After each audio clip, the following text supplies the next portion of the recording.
3 I/ATLAS, the comet that gave itself away the moment it broke. You remember the night sky before the streetlights took over, before the glow of your phone kept you awake, before the news never stopped and silence felt like a luxury. I do. I used to sit on the back porch of my father's house in rural Yorkshire, no TV, no radio, just the wind through the hawthorn trees, and above us, the stars, not as dots, not as pixels, but as places. As if someone had hung lanterns in the dark and forgotten to turn them off one night when I was 10, he pointed up and said, "That's Vega, that's Arcturus, and over there, that's where the Milky Way begins." People used to say the stars were the souls of those who left us. Maybe they were right. I didn't understand then, but now I think I do. On October 29th, 2025, something broke. Not in the sky above us, not in our world, but out there, where the stars are still real. A piece of ice, older than our planet, older than our mountains, older than any living thing on Earth, shattered. It didn't make a sound. It didn't leave a trail of fire. It didn't flash across the heavens like a shooting star. It simply fell apart. And no one saw it happen, not because it was hidden, but because it happened in silence. We didn't know it was dying until we saw what it left behind. A comet named 3 I/ATLAS had been traveling for 4 billion years. It was born in the frozen outskirts of a star system we will never know. It drifted through the dark, untouched, unwatched, unloved, until it came near our sun. And when it did, it didn't burn, it didn't scream, it didn't beg to be seen. It just let go. It broke into pieces, not from violence, but from love. From the kind of love that says, "I've carried this weight for too long. Now I want to be light." We didn't know it was a comet until it was gone, and that's the most beautiful thing about it. It didn't need us to notice it, to be worthy. What the cameras saw. The first image came from the Virtual Telescope project in Italy, November 10th, 2025, 3 days after perihelion. It showed a small, faint smudge, like a smudge of pencil on glass, but around it, 2 tails. One stretched 3 million kilometers away from the sun, longer than the distance from Earth to Mars at its closest. It glowed softly, a ribbon of dust and gas carried by the solar wind.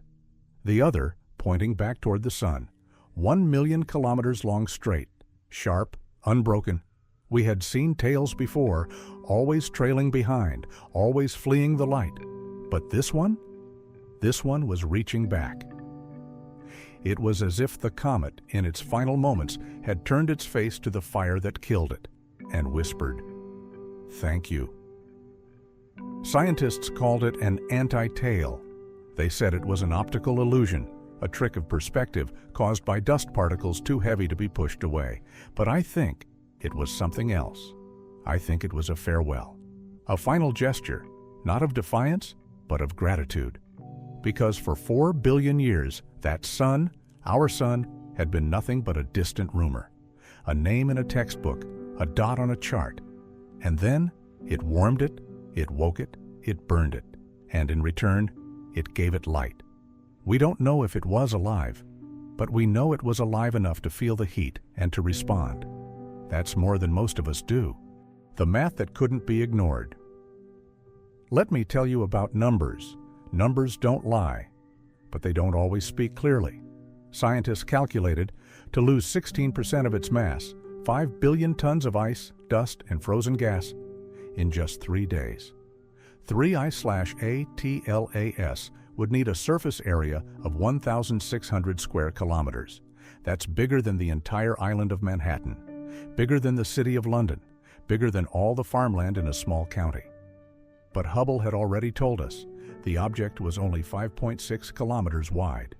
That's smaller than the diameter of a typical asteroid, smaller than the length of a major highway. So how? How could a thing so small release so much? The answer came slowly, like the last breath of an old man. It didn't stay whole. It broke into pieces, not just 2, not 10, perhaps 16, perhaps 100, each one no larger than a cottage, each one now exposed to the sun, and each one now glowing. Imagine a single candle.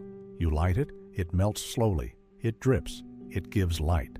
Now imagine you drop that candle onto a stone floor. It shatters, 100 shards, each one still lit, each one burning.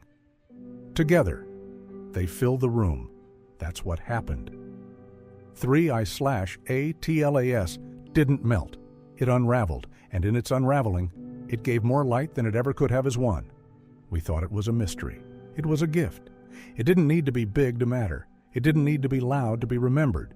It just needed to be brave enough to break. And that is a lesson we've forgotten. We spend our lives trying to stay whole, to hold on, to not break. But sometimes the most beautiful thing a thing can do is to let go. The fragments that were never meant to be seen. I have an old teacup. It belonged to my mother. Ceramic, pale blue. A single flower painted on the side, delicate, almost invisible unless you hold it to the light she used it every morning. With Earl Grey, with honey, with silence. When she died, I kept it. I didn't drink from it. I didn't wash it often. I just kept it. One day I knocked it off the shelf. It didn't shatter dramatically. It didn't explode. It just fell and broke. Into 7 pieces I cried, not because it was expensive, not because it was rare, but because it was the last thing she touched. I tried to glue it back together. I used clear epoxy. I held the pieces with tweezers. I waited for hours, but the lines remained, the cracks showed, and I realized it was never meant to be whole again. It was meant to be remembered. That's what happened to 3I/ATLAS. It wasn't meant to survive. It was meant to be seen in its breaking. Each fragment, a piece of a star system we will never know. A piece of a time before Earth had oceans, before trees had roots. And now those fragments are drifting. Some will fall into the sun. Some will be caught by Jupiter's gravity. A few may cross paths with Earth in 100,000 years. But they won't be dangerous. They won't be alive. They will just be echoes. Like the sound of your mother's voice when you hear an old song on the radio. You don't need to hear it again. You just need to remember that you heard it.